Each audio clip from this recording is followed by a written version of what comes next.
Gandang araw sa inyo mga boss. Isang video na naman yung gagawin natin mga boss. Kuha tayo ng steady mode na dual ng underglow lights mga boss.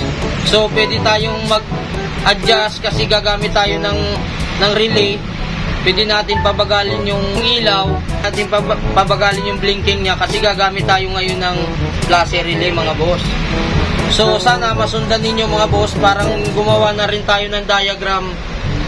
Ayan, may battery dito.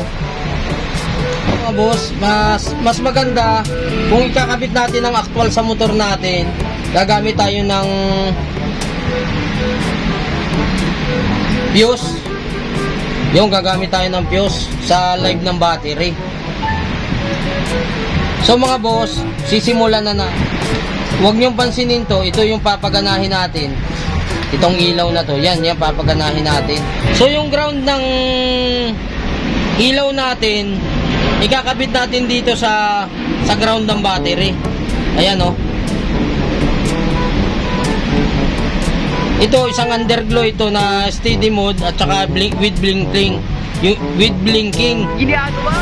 Mga boss, so kinabit natin yung ground ng LED lights natin, kinabit natin sa ground ng battery. Tapos susunod natin, hahanapin ninyo yung common ng 3-way switch. Gagamit tayo ng 3-way switch. Hahanapin ninyo yung common, yung nagsusupply sa dalawang wire na ito. Hahanapin ninyo yung common, tapos ikakabit ninyo dito sa live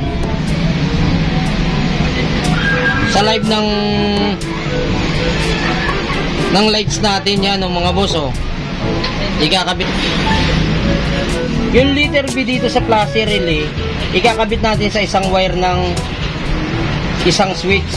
Yan o, ng isang wire galing sa 3-way switch, ikakabit natin dyan. So ikakabit natin sa positive ng battery yung letter B ng flasher relay. Tapos yung isang switch dito, isang wire sa 3-way switch, pagsasamahin natin, ikakabit natin sa battery. Tapos yung letter L, ikakabit naman natin sa isang wire ng domino switch na 3-way switch. So nakakabit na mga boss yung ginawa natin. Ulitin natin, yung ground ikakabit natin sa ground. Tapos yung common ng 3-way switch natin na domino, ikakabit natin sa live ng ilaw. Tapos yung isang switch dito sa domino, ilalagay letter B ng flasher relay, ikakabit naman natin dito sa positive ng battery. Tapos yung isa, ikakabit natin dito sa letter L sa flasher relay. Yan mga boss, para sa blinking mode natin. Open natin mga boss dito sa switch. Ayan o. Yan kung mapapansin ninyo, steady. Ngayon pag inilipat natin sa kabila, yan nagbi-blink siya. Tapos pwede natin i-adjust dito. Ito yung purpose nung flasher relay na may adjustan. Yan. Pwede natin pabilisin. Yan o. Yan ang purpose niyan. Yan mga boss. Tapos kaya tayo may dalawang ilaw dito na nakalagay. Pwede tayong magdagdag kahit ilang ilaw. So ikabit lang natin yung positive nito sa positive niyan, ito sa ground natin, para masubukan ninyo. Patayin muna natin. Kaya may nilagay tayo na ilaw dito para kahit ilang ilaw yung ikabit natin, pwede. So ikabit natin ito sa positive.